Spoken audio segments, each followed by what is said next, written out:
Muito boa noite. Eu me chamo Manuel Lobato e eu sou advogado e hoje nós vamos falar sobre o seguinte tema. Valentina, a ineficácia das instituições e o superior interesse das crianças e dos jovens. Preliminarmente, é de incomensurável relevância salientar alguns conceitos provenientes da Lei 147/99. Tal regime jurídico versa sobre a Lei de Promoção e Proteção das Crianças e Jovens em Perigo.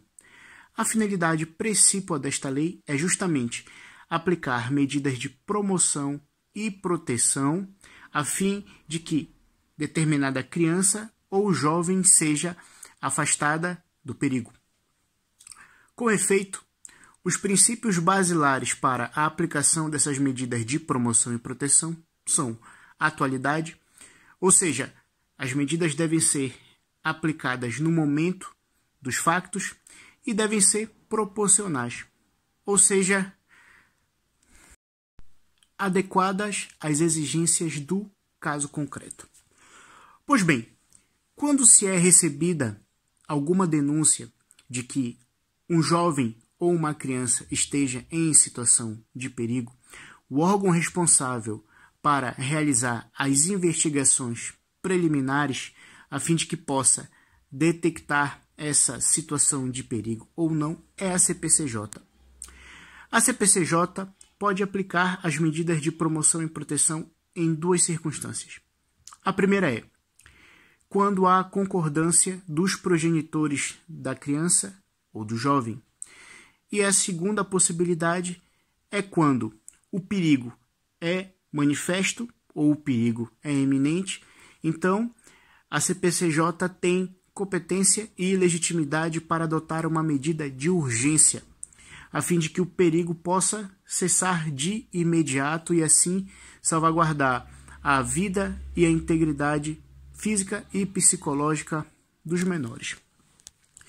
Pois bem, após este breve resumo acerca da Lei de Promoção e Proteção de Crianças e Jovens em Perigo, iremos adentrar ao mérito deste vídeo. Pois bem, de acordo com o que foi noticiado no Jornal de Notícias, consoante o link que segue na descrição, em abril de 2019, a menina Valentina fugiu da casa do pai.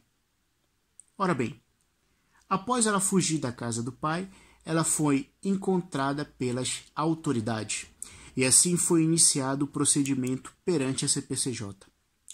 Entretanto, após um mês, a CPCJ arquivou o procedimento a alegar que não detectou, não diagnosticou nenhuma situação de perigo que justificasse uma medida de promoção e proteção. Vejamos, senhores, se a CPCJ tivesse investigado com afinco, muito provavelmente esta situação nefasta não teria acontecido. E por que digo-vos isso? Absolutamente ninguém em sã consciência foge da sua casa sem mais nem menos. Se ela fugiu, é porque houve algum motivo, especialmente por se tratar de uma criança que ainda não tem a capacidade intelectual de mentir, não tem absolutamente nenhuma malícia de alterar a verdade dos factos ao seu bel prazer. Portanto, se ela fugiu da casa do seu pai, é porque efetivamente houve algum problema, que infelizmente as autoridades não apuraram. Agora, um problema prático que ocorre nessas situações, e eu digo-vos isso porque vivencio essa situação, é que muitas das vezes quando os menores falam acerca da violência que sofrem, tais dizeres não são relevados pelos técnicos, pelos peritos e até mesmo pelo Ministério Público e pelo juiz. Até mesmo porque o tribunal sempre quer a residência alternada.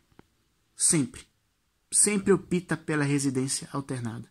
Vivemos em absoluta ditadura da residência alternada. Os menores não têm voz. Quando o menor diz que não quer viver com o pai ou com a mãe, é porque na morada do pai ou da mãe acontece alguma coisa que o machuca, acontece alguma coisa que o perturba, e portanto ele não quer mais vivenciar isso. Ora, os menores precisam de voz porque eles estão a sofrer, calados, e nós não sabemos. Então, é justamente por isso que o princípio do superior interesse da criança e do jovem não é respeitado. Princípio este que deveria ser o vetor interpretativo primordial para os casos de família. E certamente, no caso da menina Valentina, tal postulado não foi respeitado, porque, ao meu ver, houve displicência e inércia dessa autoridade administrativa, nomeadamente a CPCJ, que não apurou devidamente os factos que a motivaram a sair da casa do pai. A sair não, melhor dizendo, que motivaram a efetivamente fugir. Se ela fugiu é porque houve um perigo, certo? Então, senhores, ao meu ver, nessas situações deveria haver uma mudança na legislação. Em casos de perigo manifesto, as responsabilidades parentais do progenitor que acarretou a situação de perigo deveria ser liminarmente cessada até decisão judicial em contrário, ou então até a devida apuração dos factos. Porque muitas das vezes, quando as autoridades pensam que não há uma situação de perigo, a situação efetivamente acontece. E depois que acontece, infelizmente não há mais jeito. A única forma é se lamentar. E não é o que nós queremos. A finalidade dessa legislação é proteger o menor. É que, se o perigo acontecer, evitar que aconteça de novo. É justamente por isso que eu faço um apelo aos magistrados, tanto do Ministério Público quanto juízes, que efetivamente possam dar voz às nossas crianças. E quando elas disserem que não querem viver com um dos progenitores, que elas sejam ouvidas, a fim de que possamos evitar mais uma Valentina. Muito obrigado, tenha uma boa noite.